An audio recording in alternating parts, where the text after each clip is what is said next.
ही का नाम ये कंबोज लाल है, कैसा ही रंगो रूप है पैसा ही माल है।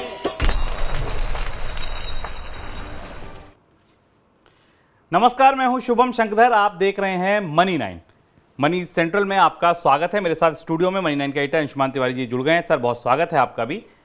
आप हो सकता है ऐसे राज्य से ये शो देख रहे हो जहां होली हो, तो होली की बहुत सारी शुभकामनाएं आपको। आज मनी सेंट्रल में सबसे बड़ी खबर एक बार फिर अदानी समूह है। अदानी समूह से जुड़ी आज 3 बड़ी खबरें आई बाजार में। हालांकि बाजार में उनका रिएक्शन इसलिए नहीं दिखा क्योंकि महाराष्ट्र में आज होली मनाई जा रही है और दोनों ही स्टॉक एक्सचेंज आज बंद हैं। लेकिन कुछ और खबरें भी हैं जिनका विश्लेषण जरूरी है क्योंकि आज वो दिन की बड़ी खबरें हैं। वो कौन सी खबरें हैं वो देखिए आप ऑन द शो में। तो शुरुआत होगी, सरकार को भी लगने लगी अब गर्मी की आंच। सोशल मीडिया इन्फ्लुएंसर पर सख्ती की तैयारी। म्यूचुअल फंड के विज्ञापनों पर सेबी की सख्ती। कौन से विज्ञापन है, कितनी सख्ती है, ये बताएंगे आपको। मेंटल हेल्थ बीमा लाने पर क्या है कंपनियों की उलझन। सऊदी ने एशिया के लिए फिर बढ़ाए कच्चे तेल के भाव और आ गई सॉवरेन गोल्ड बॉन्ड की नई किस्त। अगर आप सोने में निवेश करना चाहते हैं तो लोग मानते हैं, एक्सपर्ट मानते हैं कि गोल्ड बॉन्ड एक बेहतर विकल्प है। तो अगर आप सोने में निवेश करना चाहते हैं तो आपके पास मौका है। सरकार इस साल की चौथी ट्रांच लेकर आई है, चौथी किस्त लेकर आई है, जिसमें आप निवेश कर सकते हैं। लेकिन शुरुआत गर्मी की खबर के साथ। मनी सेंट्रल अगर आप देखते हैं तो आपको पता होगा कि हम गर्मी पर लगातार कवरेज कर रहे थे। हमने आपको सबसे पहले बताया था कि गर्मी बढ़ने की वजह से गेहूं उत्पादक राज्यों पर गेहूं की ईल्ड घटने का खतरा है, उत्पादन घटने का खतरा है। लेकिन अब बात यहां तक नहीं रही, बात अनाज से आगे आ गई और गर्मी की आंच अब सरकार के उच्च स्तर तक पहुंच चुकी है। कल देश के प्रधानमंत्री नरेंद्र मोदी ने सोमवार को एक उच्च स्तरीय बैठक की। बैठक में अलग अलग विभागों के अधिकारियों को बुलाया गया। मुद्दा ये था, चिंता जो थी केंद्र में वो ये थी कि गर्मी से निपटा कैसे जाए। अलग अलग अधिकारियों से कहा गया कि आप इसकी तैयारी कीजिए। सर, क्या रणनीति बनाई गई, किन मोर्चों पर तैयारी की गई? शुभम, जैसा शुभम ने आपको बताया कि लगातार हम गर्मी और उसके इस बार होने वाले मौसम के असर को करीब से समझने की कोशिश कर रहे हैं। अर्थव्यवस्था में चारों तरफ इस वक्त केवल मौसम और गर्मी को लेकर बेचैनी है, चाहे वो खेतों में होने वाली फसल को लेकर हो, दूध की कीमतें हो, सब्जियों और हॉर्टिकल्चर की बात हो, या भारत की एफएमसीजी कंपनियों के आने वाले समय के आकलन हो। इन सब पर आने वाले मौसम का और गर्मियों का असर दिखाई दे रहा है। ये बात धीमे धीमे अब सरकार के उच्च स्तर तक पहुंच गई है। हमें याद होगा कि मौसम विभाग स्पष्ट रूप से बता चुका है पिछले महीने ही कि भारत में फरवरी का तापमान पिछले सालों की तुलना में ज़्यादा रहा है।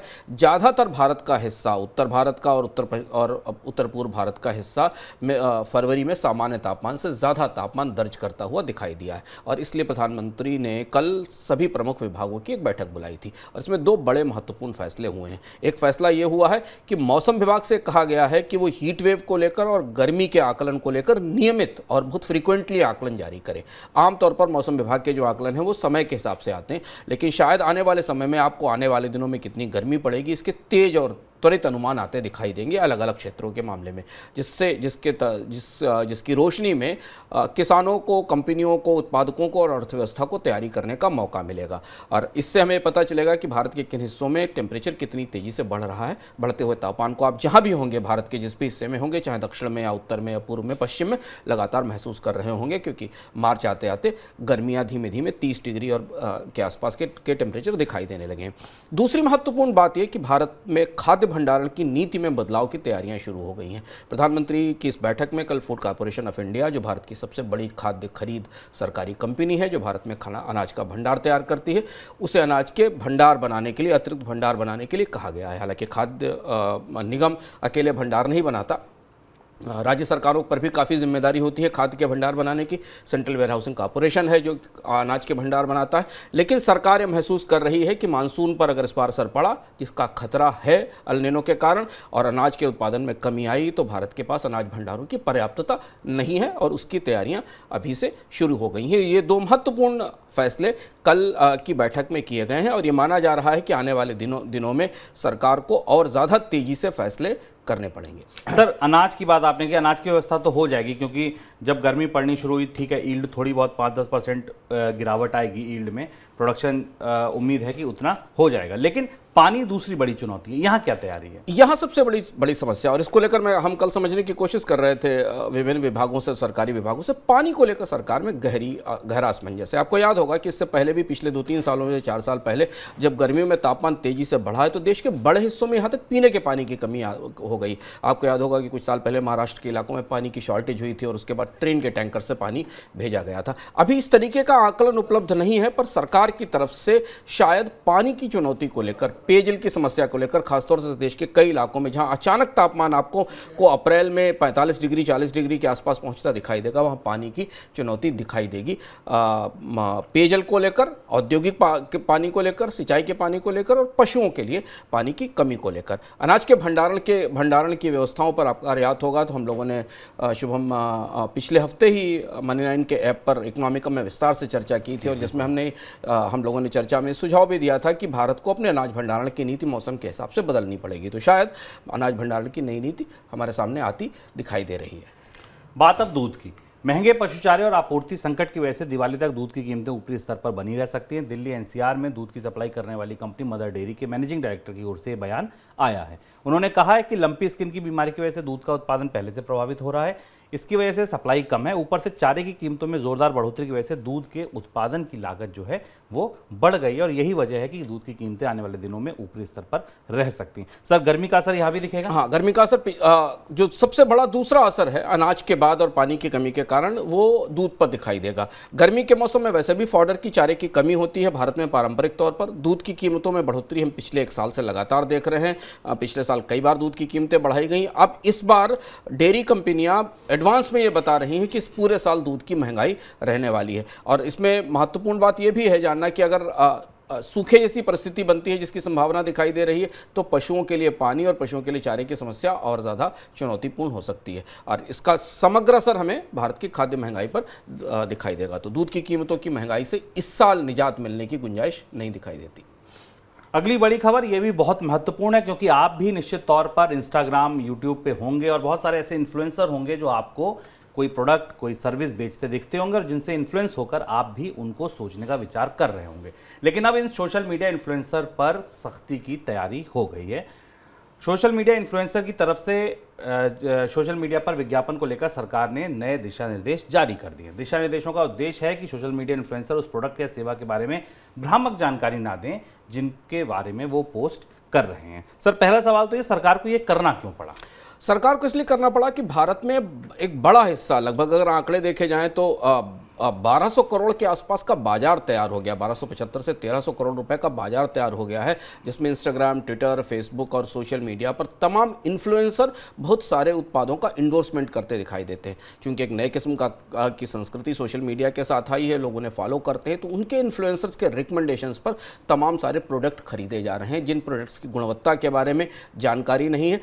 हम इसे और गहराई से समझें तो सेबी ने इस समस्या को और पहले पकड़ा था, और आपको याद होगा कि सेबी ने सोशल मीडिया इन्फ्लुएंसर्स पर सख्ती लगाई थी, जो आपको रोज शेयर खरीदने की, निवेश करने की सलाह देते हैं। तमाम रायचंद जो आपको इंस्टाग्राम पर, ट्विटर पर या व्हाट्सएप पर और टेलीग्राम चैनलों पर सलाह देते हैं। अब ये चुनौती बढ़ते बढ़ते बाकी उत्पादों के क्षेत्र में पहुंच गई। कम से कम 3-4 ऐसे बड़े क्षेत्र उत्पाद हैं शुभम, जिनमें सोशल मीडिया इन्फ्लुएंसर सक्रिय हैं और लोगों के खरीद के फैसले को प्रभावित कर रहे हैं। इसमें सबसे महत्वपूर्ण है beauty products, skin care products. इसमें बहुत सारे इन्फ्लुएंसर्स एक्टिव हैं जो उत्पादों की बिक्री करते हैं, जिसकी क्वालिटी के बारे में, गुणवत्ता के बारे में, टेस्टिंग के बारे में लोगों को कोई जानकारी नहीं है, और लोग अधिकांश समय इन पर बिताकर उत्पादों की खरीद करते हैं। दूसरा महत्वपूर्ण हिस्सा बहुत सारे गारमेंट्स का है, बहुत सारे कपड़ों से रिलेटेड उत्पादों का है। इसी तरीके से कुछ मेडिसिनल प्रोडक्ट हैं जिनकी मार्केटिंग सोशल मीडिया इन्फ्लुएंसर्स के जरिए की जा रही।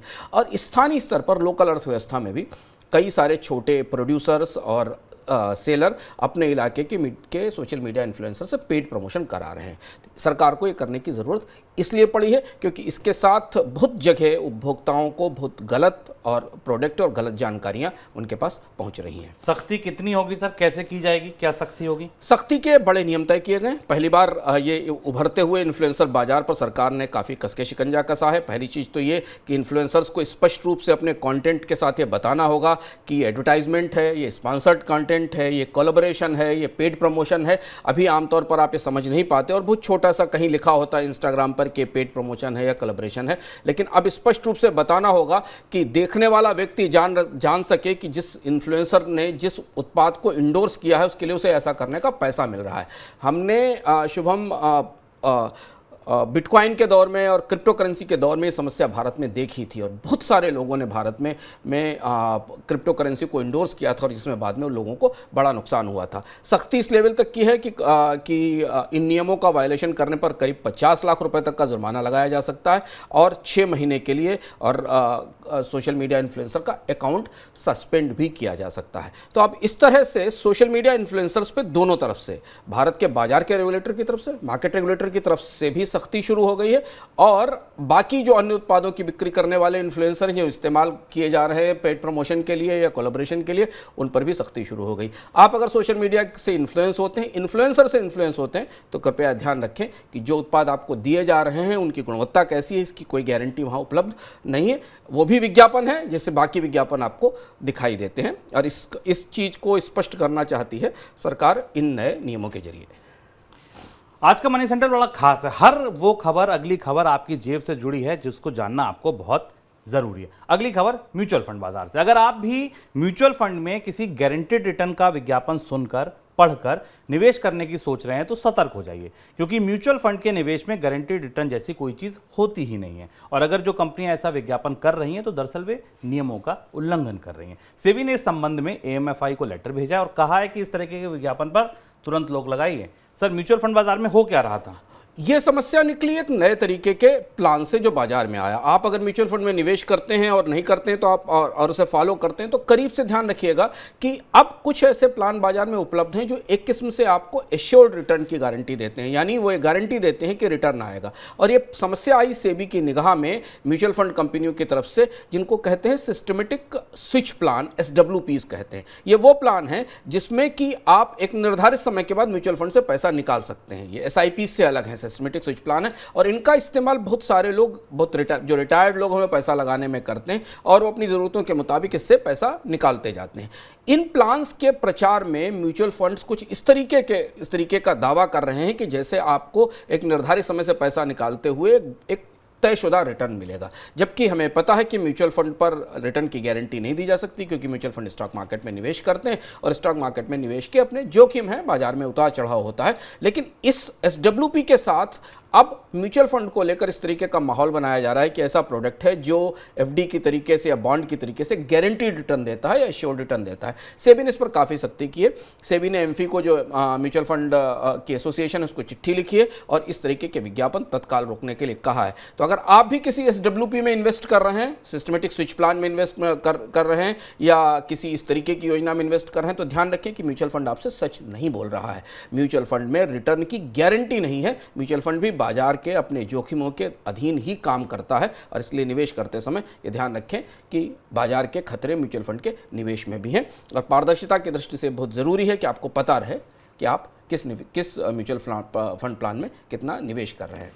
म्यूचुअल फंड बाजार से चलिए बीमा के बाजार में। बीमा बाजार से जुड़ी आज दो बड़ी खबरें। बीमा क्षेत्र में सुधार के लिए सरकार ने नया ड्राफ्ट तैयार कर लिया है। हालांकि इस ड्राफ्ट को संसद में पेश किए जाने पर अभी कोई फैसला नहीं हुआ है। सरकार का लक्ष्य 2047 तक सबको बीमा के दायरे में लाया जाए। पिछले साल नवंबर में नए बीमा ड्राफ्ट पर सुझाव मांगे गए थे। नए बीमा ड्राफ्ट में सिंगल लाइसेंस पर सभी तरीके के बीमा उपलब्ध कराने का प्रावधान है। ये पहली खबर थी, पहले इसी पर रिएक्शन ले लेते हैं। सर, प्रारूप में क्या चीजें हैं और ये रुक क्यों रहा है, अटक क्यों रहा है? इंश्योरेंस डेवलपमेंट अथॉरिटी ने, जो रेगुलेटर्स इंश्योरेंस का IRDA, उसने ये सिफारिश की थी कि सबको 2047 तक बीमा के दायरे में लाने के लिए भारत में इंश्योरेंस के लाइसेंसेस का एकीकरण किया जाना चाहिए। भारत में हेल्थ इंश्योरेंस का लाइसेंस अलग है, जनरल इंश्योरेंस का लाइसेंस अलग है, लाइफ इंश्योरेंस का लाइसेंस अलग है और री इंश्योरेंस के लाइसेंस अलग हैं। IRDA ने कहा था कि अब एक यूनिफाइड लाइसेंस की व्यवस्था लाई जानी चाहिए जिसमें री इंश्योरेंस को अलग कर दिया जाए, बाकी सारे प्रोडक्ट्स एक साथ लाए जाएं ताकि उनके लिए कॉमन लाइसेंस हो और कंपनियां अपने ग्राहकों को, अपने पॉलिसी धारकों को तमाम product, general insurance, health insurance और लाइफ इंश्योरेंस, मोटर इंश्योरेंस एक साथ दे सकें। इसको लेकर इंश्योरेंस एक्ट में संशोधन का मसौदा तैयार किया गया था। उद्योग में इस पर सहमति नहीं बन रही है, खासतौर से जनरल इंश्योरेंस कंपनियों ने इस पर असहमति जाहिर की है। सरकार की कोशिशें थी कि इसे बजट सेशन में लाया जाए, पर ऐसा संकेत है कि इंश्योरेंस इंडस्ट्री इस पर बटी हुई है और इस बंटवारे के कारण या इस असहमति के कारण यह कानून नहीं लाया जा पाया। लेकिन सरकार की तरफ से इस बात का संकेत दिया गया है कि कानून का मसौदा पूरी तरह तैयार है, इस बदलाव का मसौदा पूरी तरह तैयार है। इसे पेश कब किया जाएगा ये अभी स्पष्ट नहीं है, लेकिन अगर सरकार की तरफ से सहमति बनाने की कोशिश की गई तो उम्मीद कर सकते हैं कि भारत में यूनिफाइड इंश्योरेंस लाइसेंस की व्यवस्था शायद जुलाई तक, जब मानसून सेशन तक भारत में आती दिखाई देगी। और इससे भारत के इंश्योरेंस बाजार में एक बड़ा फेरबदल होगा, बड़ा रीसेट होगा, बहुत सारी कंपनियों के कामकाज पर बड़ा असर पड़ेगा। भारत खासतौर से जो बड़ी कंपनियां बाजार में लीड कर रही हैं उन्हें ये मौका मिलेगा कि वो अपने आप को डाइवर्सिफाई करके पैकेज्ड प्रोडक्ट बनाकर बाजार में ला सकें। सर, एक और खबर ये थी कि मेंटल हेल्थ के लिए और दिव्यांगों के लिए नई बीमा पॉलिसी लाने की बात की गई थी बीमा कंपनियों से। लगभग इसको 1 साल होने आ गया, लेकिन अभी तक कंपनियां आगे बढ़ नहीं पा रही हैं, कोई नया प्रोडक्ट आ नहीं पा रहा है। वजह क्या है? ये पिछले साल का मामला है। देखिए, पिछले साल शुभम IRDA ने हेल्थ इंश्योरेंस कंपनियां देने वाली कंपनियों से कहा था कि जो मानसिक रोग हैं, ये जो मेंटल इलनेस हैं, उनके लिए पॉलिसी कवर तैयार किए जाए हेल्थ इंश्योरेंस में, क्योंकि भारत में मानसिक रोगियों की संख्या लगातार बढ़ रही है, खासतौर से डिप्रेशन और स्ट्रेस के कारण, और इन्हें कोई भी बीमा पॉलिसी कवरेज नहीं देती है। लेकिन अब पिछले साल से लेकर अब कई महीने बीत चुके हैं, बीमा कंपनियां इस पूरे मामले में आगे नहीं बढ़ पा रही हैं, और इसके पीछे 2 बड़ी वजह हैं। एक तो महत्वपूर्ण वजह यह है कि अस्पतालों के साथ इस कवरेज को लेकर बातचीत तय नहीं हो पा रही, क्योंकि मानसिक रोगियों के अधिकतम इलाज अस्पतालों से बाहर होते हैं, उन्हें लंबे समय तक मेडिसिन पे घर पर रहना पड़ता है, तो इसका कवरेज कैसे दिया जाए। दूसरी चीज़, इसके रेट्स कैसे तय किए जाएँ, इसके टैरिफ कैसे डिसाइड किए जाएँ, ये भी अभी तक निर्धारित नहीं हो पाया है। और इसलिए भारत में एक बहुत बड़ा हिस्सा डिसेबिलिटीज़ का, बहुत बड़ा हिस्सा बीमारियों का अभी भी हेल्थ इंश्योरेंस सेक्टर से बाहर है। और जो परिस्थिति बनती दिख रही है बीमा कंपनियों की तरफ से, जैसा रिलक्टेंस दिख रहा है, जैसा आग्रह दिख रहा है, उस हिसाब से शायद भारत के रेगुलेटर को इसमें दखल देना पड़ेगा और मानसिक रोगियों के लिए भी इंश्योरेंस कवरेज के नियम तय करने होंगे, क्योंकि एक बहुत महत्वपूर्ण ज़रूरत है भारत में हेल्थ इंश्योरेंस की, जो अभी तक पूरी नहीं हो पाई है। वैश्विक बैंक जिस कर्ज की दर पर एक दूसरे को कर्ज देते हैं, वह कर्ज की दर यानी लिबोर LIBOR रेट अब 5% के ऊपर पहुंच गया है। 2007 के बाद पहली बार ऐसा हुआ जब ये दर 5% के ऊपर पहुंची हो। इस दर के ऊपर पहुंचने के संकेत ऐसे हैं कि अमेरिका भी अब इसकी वजह से अपने यहाँ ब्याज दरें और महंगी कर सकता है, और ये बात केवल अमेरिका तक नहीं थमेगी, पूरी दुनिया के केंद्रीय बैंक अब कर्ज महंगा करने के लिए आगे बढ़ सकते हैं। पहले लिबोर को ही समझ लेते हैं। सर, क्या है ये लाइबोर, लिबोर, क्या प्रोनाउंसिएशन, और कैसे बताता है कि अगर इसका बढ़ना क्या बताता है? ये यूरोप और अमेरिका में जो शॉर्ट टर्म इंटरेस्ट रेट है उनका बेंचमार्क रेट माना जाता है। इसको लंदन इंटरबैंक ऑफर्ड रेट कहते हैं, लाइबोर कहते हैं। इसको लेकर पिछले कुछ किस्से हैं, एक बार लाइबोर को लेकर एक बड़ा स्कैम भी हो चुका है। लंदन के जो प्रमुख बैंक हैं वो आपस में ट्रांजेक्शन्स के लिए पर डे एक रेट खोलते हैं, जो शॉर्ट टर्म रेट होता है, शॉर्ट टर्म इंटरेस्ट रेट होता है, इसको लाइबोर कहा जाता है। इसके आधार पर पूरी दुनिया में छोटी अवधि के लेन देन, 1 दिन, 2 दिन, 4 दिन, 5 दिन की अवधि के लेन देन के कर्ज तय होते हैं, और दुनिया के कुछ अन्य देशों में भी इस तरीके के कर्ज हैं। भारत में इसी का जो दूसरा संस्करण से माइबोर कहा जाता है मुंबई इंटरबैंक ऑफर्ड रेट। ये रेट ये बताता है कि बाजार में, दरअसल इस बेंचमार्क के जरिए आप ये जान सकते हैं कि बाजार में ब्याज दरों का मिजाज क्या है, ब्याज दरों का मौसम या उसका पारा किस तरफ जाने वाला है।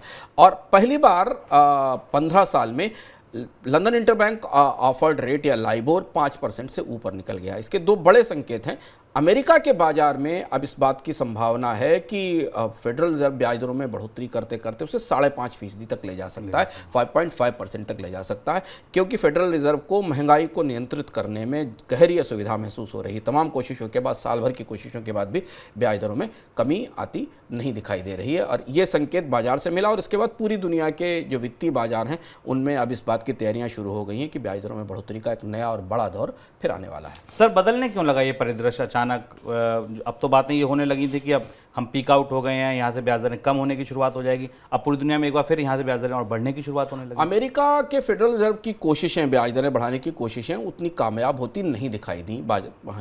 जैसा हम देख रहे हैं कि अमेरिका में अभी भी डिमांड है, जिस रिसेशन को या जिस शॉर्ट टर्म मंदी को बुलाने की कोशिश की जा रही थी वो नहीं आ रही थी, और अब दुनिया के बैंक के मान रहे हैं कि महंगाई से लड़ाई लंबी चल सकती। और शायद अगर आप हाल फिलहाल के इतिहास में देखें शुभम, तो ये साल भर से ज़्यादा लंबी चलती हुई लड़ाई होती जा रही है।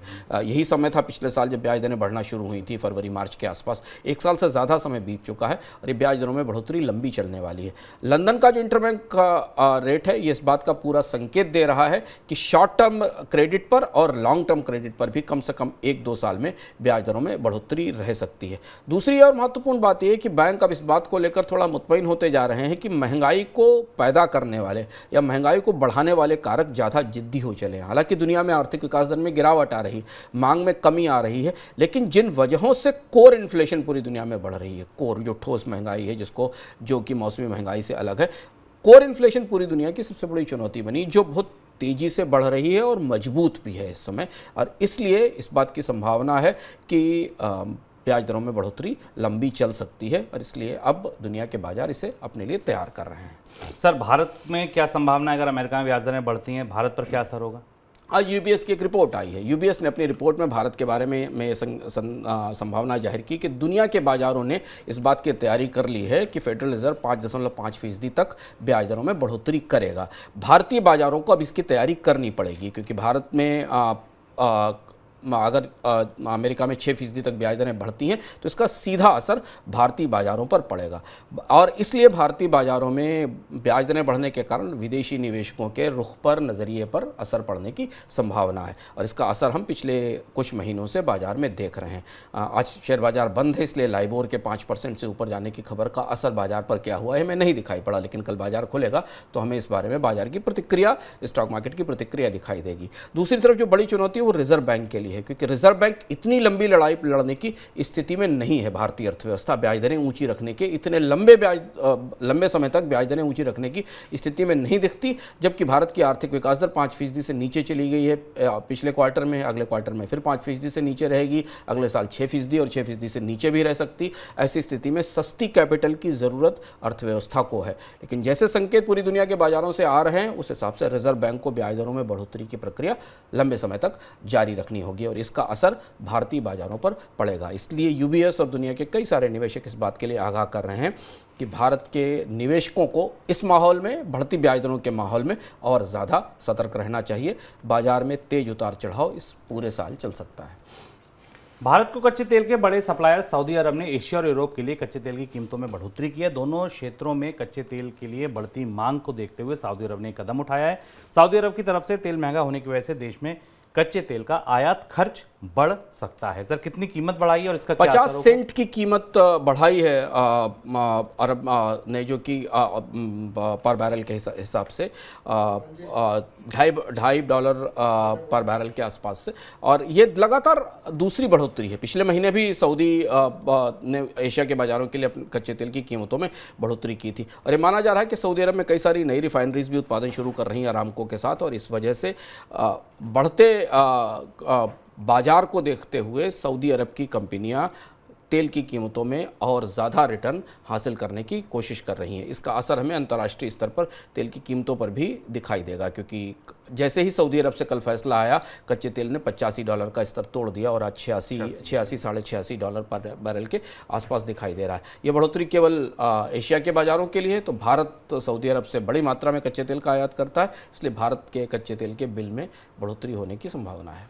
अंतर्राष्ट्रीय राहत कोष यानी IMF से राहत पैकेज दिलाने के लिए पाकिस्तान ने सऊदी अरब की मदद मांगी है। हाल के दिनों में राहत पैकेज के लिए पाकिस्तान ने IMF की कई शर्तों को भी माना, लेकिन अभी भी पाकिस्तान को कई शर्तों का पालन करना होगा और जब तक पाकिस्तान IMF की सभी शर्तों को नहीं मानता तब तक उसे IMF से राहत पैकेज नहीं मिलेगा। सर, इस पूरे मामले में ताज़ा अपडेट क्या है? ताज़ा अपडेट है कि पाकिस्तान से IMF ने फिर कहा है, अब नई शर्त आ गई है पाकिस्तान के सामने। हमने कल आपको बताया था कि पाकिस्तान को चीन से थोड़ी मदद मिली है, एक कर्ज था उसको रोल ओवर किया गया, यानी पाकिस्तान से थोड़ा देर से भुगतान करने के लिए कहा गया है। लेकिन पाकिस्तान से ये कहा गया है IMF की तरफ से कि उसका जो बैलेंस ऑफ पेमेंट का डेफिसिट है, यानी जो उसके विदेशी मुद्रा खाते का में नुकसान है, जो उसके आयात और निर्यात का अंतर है, जिसको कि भुगतान संतुलन का घाटा कहते हैं, उसे इस फिस्कल ईयर के जून तक फिनांस करने का पूरा इंतजाम करना होगा। यानी अगले कुछ महीनों में पाकिस्तान को ये दिखाना होगा आईएमएफ को कि उसके पास जितना भी विदेशी कारोबार में, व्यापार में या भुगतान संतुलन का घाटा है उसे पूरा कैसे किया जाएगा। और जब ये कार्यक्रम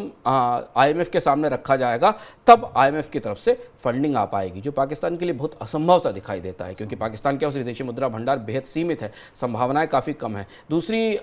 दूसरी तरफ यह कि पाकिस्तान ने सऊदी अरब से मदद मांगी है ताकि वो थोड़ा सा ऐसी आर्थिक मदद अगर सऊदी अरब से पाकिस्तान को मिल सकती है तो उसे शायद आईएमएफ की शर्तें पूरी करने में मदद मिलेगी। ये माना जा रहा है कि सऊदी अरब से करीब $2 बिलियन के आसपास के कर्ज की या लोन की कोशिशें पाकिस्तान की तरफ से शुरू हो गई हैं। पाकिस्तान की आईएमएफ से मिलने वाली सहायता अभी तक अधर में लटकी है, इस पर कोई फैसला होता दिखाई नहीं दे रहा है। चलिए अब रुख करते हैं दिन की सबसे बड़ी खबर की ओर।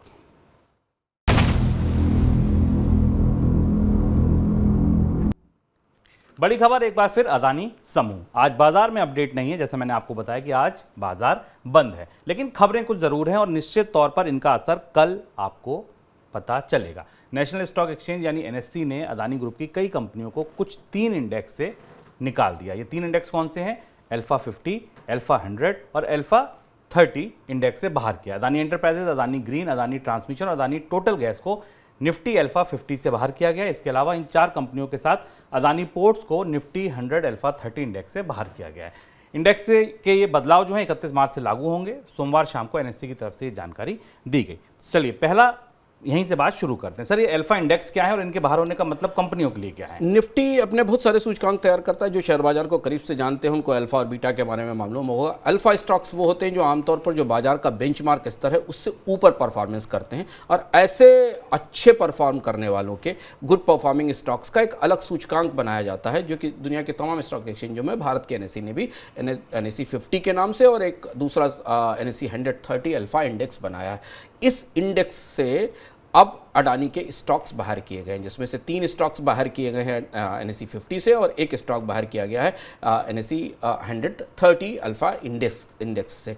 संकेत यह है कि ये स्टॉक अब बेंचमार्क को बीट करने वाले स्टॉक की कैटेगरी में नहीं आते, यानी इन स्टॉक का परफॉर्मेंस अब ऐसा नहीं है जो मार्केट में अल्फा बेंचमार्क को बीट कर सके। और ये एनएससी में अडानी के स्टॉक्स के लिए थोड़ा मनोविज्ञान कमजोर करने वाली या मनोवैज्ञानिक रूप से दबाव डालने वाली खबर है। और इस खबर का असर हमें आज तो बाजार में नहीं दिखा, लेकिन शायद जब कल बाजार खुलेगा तो हमें पता चलेगा कि अल्फा कैटेगरी से बाहर निकलने के बाद निवेशकों का रुख इन स्टॉक्स को लेकर क्या होता है। एनएससी ने काफ़ी लंबे समय के बाद इस पूरे घटनाक्रम के बाद पहली बार ये फैसला लिया है जब अडानी के कुछ स्टॉक्स को इंडेक्स से बाहर करने का फैसला किया गया, क्योंकि अभी हाल में ही अडानी के कुछ स्टॉक शायद इस हिंडनबर्ग की रिपोर्ट से पहले निफ्टी के कुछ इंडेक्सेस में शामिल भी किए गए थे। चलिए एक और राहत की खबर एक्सचेंजेस की तरफ से। अदानी ग्रुप को एनएससी और बीएसई से कुछ राहत मिली है। दोनों एक्सचेंज ने ग्रुप की फ्लैगशिप कंपनी अदानी एंटरप्राइजेस को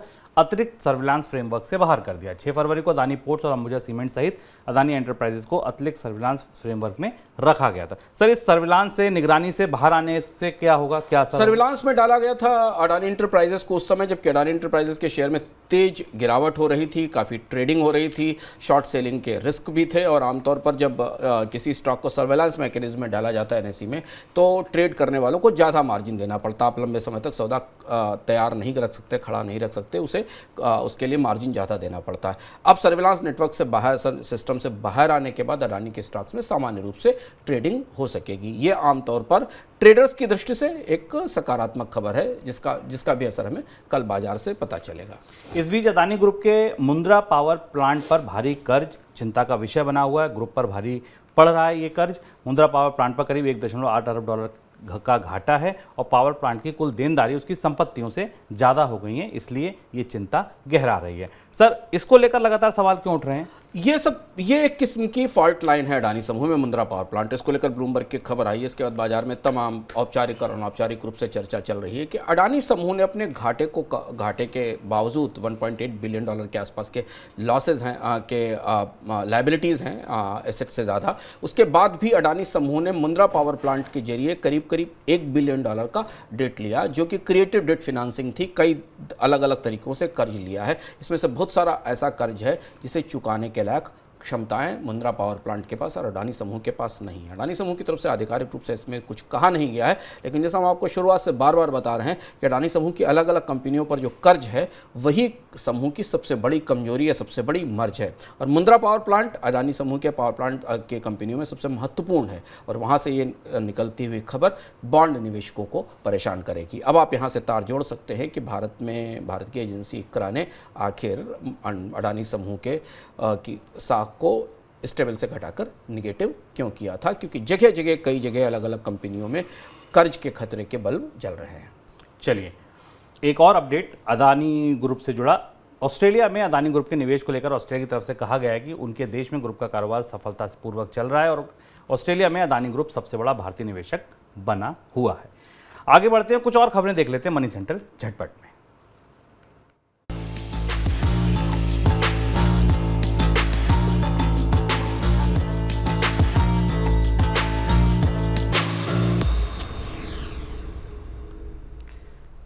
देश में इलेक्ट्रिक गाड़ियों के उत्पादन को बढ़ावा देने के लिए चल रही फेम योजना के दूसरे चरण को सरकार वित्त वर्ष 23-24 के बाद बंद कर सकती है। इस योजना के जरिए इलेक्ट्रिक वाहनों को उत्पादन को बढ़ावा देने के लिए सरकार ने 10,000 करोड़ रुपए का बजट तय किया है, लेकिन कई जगहों पर आ रही चुनौतियों की वजह से वित्त वर्ष 24-25 में इसे बंद किया जा सकता है और इसकी जगह PLI योजना लागू हो सकती है इलेक्ट्रिक वाहनों के लिए।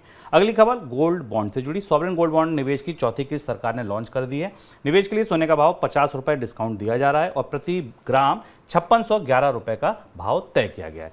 निवेश के लिए गोल्ड सॉवरेन बॉन्ड 10 मार्च तक खुला रहेगा। सॉवरेन गोल्ड बॉन्ड में निवेश पर सालाना 2.5% ब्याज मिलता है। रिटेल ग्राहक अधिकतम 4 किलो सोना खरीद सकते हैं, उसकी कीमत के बराबर का सोना खरीद सकते हैं। देश में पुरानी पेंशन के लिए लगातार मांग बढ़ती जा रही है। 5 राज्य इसे लागू करने की घोषणा भी कर चुके हैं, लेकिन राज्यों की कमाई और पुरानी पेंशन पर खर्च के आकलन पर बनी एक रिपोर्ट में कहा गया है कि पेंशन पर बोझ राज्यों के बजट पर भारी पड़ेगा। जिन 5 राज्यों ने इसे लागू करने की घोषणा की है, 2046-47 तक उनकी कुल टैक्स कमाई का 65% हिस्सा पेंशन के भुगतान में खर्च हो जाएगा। 100 रुपये में से 65 रुपये केवल पेंशन के नाम चले जाएंगे। फेसबुक, व्हाट्सएप और इंस्टा की पेरेंट कंपनी मेटा ने नए सिरे से कर्मचारियों की छंटनी हो सकती है। इसी हफ्ते कंपनी छंटनी की जानकारी दे सकती है। नवंबर में कंपनी ने 11,000 कर्मचारियों को नौकरी से हटाया था, फिर हजारों में ही छंटनी हो सकती है, ऐसी आशंका है। सर कोई टिप्पणी आपकी? सब्सिडी देने वाली इलेक्ट्रिक वाहन पर सब्सिडी देने वाली स्कीम बंद होने की तरफ बढ़ रही है। हम लगातार आपको बताते रहे कि इस स्कीम में सरकार ने छापे मारे थे, क्योंकि जिन कंपनियों को लाइसेंस दिए गए थे और जिन्हें सब्सिडी मिल रही थी उन्होंने नियमों का उल्लंघन किया था और उन्होंने इंडियनाइजेशन की शर्तों का पालन नहीं किया था। सरकार को ये महसूस हुआ है कि इस स्कीम के ढांचे में ही चुनौतियाँ हैं। इसका मतलब ये है सरकार अपनी नीतियों में जो बदलाव करने जा रही है और इससे बंद होने के संकेत मिल रहे हैं, इसका मतलब ये है कि इलेक्ट्रिक व्हीकल के या इलेक्ट्रिक 2 व्हीलर्स की कीमतों में बाजार में अब बढ़ोतरी होगी। पहली चीज़ तो ये कि जितने सस्ते व्हीकल हमने इलेक्ट्रिक 2 व्हीलर्स और इलेक्ट्रिक बाइक्स देखे थे पिछले 1-2 साल में, उनकी कीमतें पहले ही बढ़ चुकी हैं और अब इसकी स्कीम को बंद होने के बाद भारत में कंपनियों को असेंबलिंग की उतनी सुविधा नहीं मिलेगी। उन्हें प्लांट्स लगाने पड़ेंगे। अगर सरकार इस पर PLI की सुविधा देती है, यानी प्रोडक्शन लिंक्ड इंसेंटिव देती है, यानी इलेक्ट्रिक 2 व्हीलर के बाजार में अब कीमतें भी महंगी होंगी और आपूर्ति पर भी दबाव बनेगा, क्योंकि यही एक स्कीम थी जो EVs के 2 व्हीलर EVs के प्रमोशन के लिए लाई गई थी और इसके नतीजे बहुत अच्छे नहीं रहे हैं। 10,000 करोड़ के आसपास का बजट इस स्कीम के लिए सब्सिडी के तौर पर रखा गया था। चलिए, तो ये था हमारा आज का मनी सेंट्रल। पूरी उम्मीद है आपको पसंद आया होगा। कल मनी सेंट्रल नहीं आएगा, कल होली का अवकाश है, कल हमारा ऑफिस बंद है, तो कल मनी सेंट्रल नहीं आएगा, लेकिन हाँ परसों अपने निर्धारित समय पर हम मनी सेंट्रल लेकर फिर आएंगे। सर आपको भी होली की बहुत सारी शुभकामनाएं। सभी दर्शकों को, सारे लोगों को होली की बहुत बहुत शुभकामनाएं। चलिए फिलहाल दीजिए इजाजत, आप बने रहिए मनी 9 के साथ। नमस्कार। ऐसे ही का तन्हा